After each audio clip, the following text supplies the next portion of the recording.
I always thought that I had a pretty normal family life. We teased each other, like most siblings do, but it felt balanced. Sometimes I was the target, other times I was the one that was doing the teasing. But lately, something has changed. It feels like everyone has turned against me. Now, I know what you're thinking, middle child problems, right? Maybe I'm just getting a heavier dose of the tough love. But this isn't that. This has been going on for months. At first, it was small stuff. My siblings teasing me about liking a girl or slipping gross things into my cereal when I wasn't looking. But then it started getting worse, meaner, more deliberate. Like the other day, when I came home from school, my older sister was waiting behind the front door and tripped me as I stepped inside. I hit the ground hard. I might have just laughed it off, but when I looked up, my parents were standing in the corner, filming, grinning at me. "What are you doing?" I asked, my voice shaking as a wave of shame and confusion washed over me. They didn't answer. I just went to my room and locked the door. I stayed in the shower for a long time, hoping the heat could wash away whatever that moment had done to me. By dinner time, everyone acted like nothing had happened.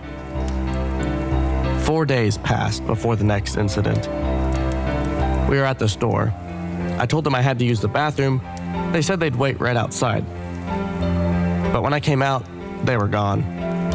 I searched the aisles, the checkout lanes, nothing. I ran into the parking lot. Our car was gone. In its place, a tiny smart car sat like a bad joke. Panic swallowed me whole. I stood there, stunned, trying to think. I was just a kid, alone, abandoned in a place that suddenly felt huge and cold. I wandered the store in a daze until a man approached me, a familiar face I'd seen around town. "Where are your parents at?" he asked. "They left," I said, voice barely above a whisper.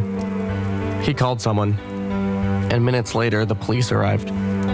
One officer gently asked me to come with them. At the station, they gave me a cold can of soda and asked for my parents' names. I told them, and they said they'd call right away. 20 minutes or so later, my mom came in, followed by the rest of my family. She rushed over to me and hugged me tightly, saying, "Oh my goodness, we were so worried. We didn't know where you were." They thanked the officers and smiled, and we walked back to the car. As soon as the doors shut, their faces twisted into something awful. "You should have seen how pathetic you looked," my sister sneered, "sitting there all alone like a little bitch." They all burst into laughter, loud, cruel, endless. I sat in silence, numb and hollow. I didn't even recognize them anymore. That car ride was the longest, most agonizing one of my life. From that day on, things only got worse. They made me their servant. I had to clean up after everybody. If I didn't do something just right, they'd strip away another privilege. First it was video games, then it was meals, and then my room. They moved me into the basement, took me out of school, gave me 3 sets of clothes and nothing else. My mother would stalk the house, inventing tasks for me to do. If I failed, she'd beat me with a broom handle, calling it discipline to build a work ethic. I slept on the cold cement floor, my body covered in bruises. Then, one night they woke me. Before I could move, my dad rushed down the stairs and grabbed me. My mom set a chair in the corner, and he forced me into it. "What's going on?" I asked, heart pounding. "Be quiet and stay there," he said, shoving me down. My sisters came down the stairs carrying a rope. They tossed it to my dad, who tied my arms to the chair.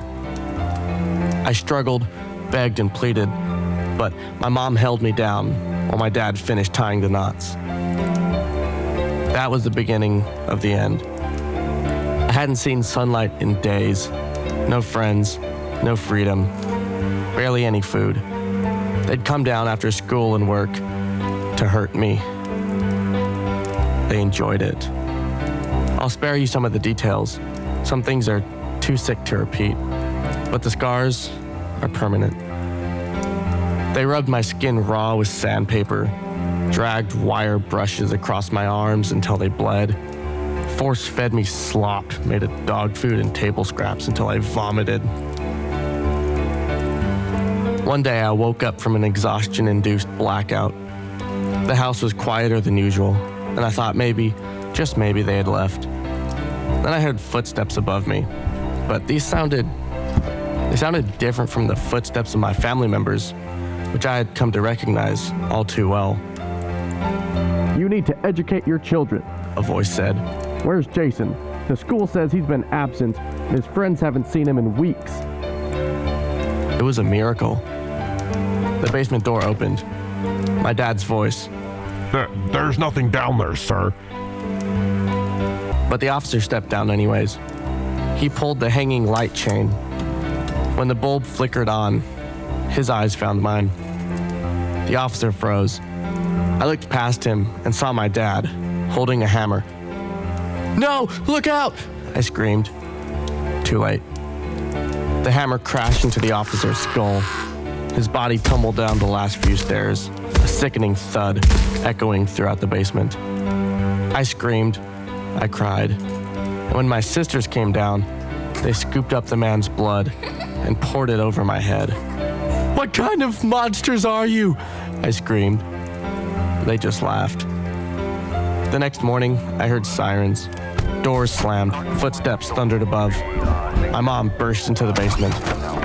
"If you so much as make one sound," she hissed, "you will never speak to anyone ever again." But it didn't matter. I screamed anyway. I screamed for help. To somebody.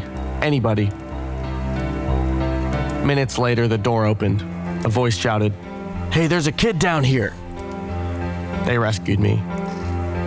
I spent weeks in the hospital. Slowly, I healed. At least, physically. Eventually, I went into foster care and lived with a family who actually cared. I had 2 foster brothers who would have fought anyone for me. Years have gone by. I have grown as a person, as a man, and recently, a partner. I still keep in touch with the cops from my old hometown. They could never figure out what went wrong with my family, what flipped that switch. Recently, I took a DNA test. Part of it was for my fiance. The other part, I just had to know. The cop called me a week later. "Yeah," he said, "the DNA matches. They really were your parents." And that's what still keeps me up at night. The fact that people can seem so normal, so loving, until they're not. It happened to me, so it can definitely happen to you.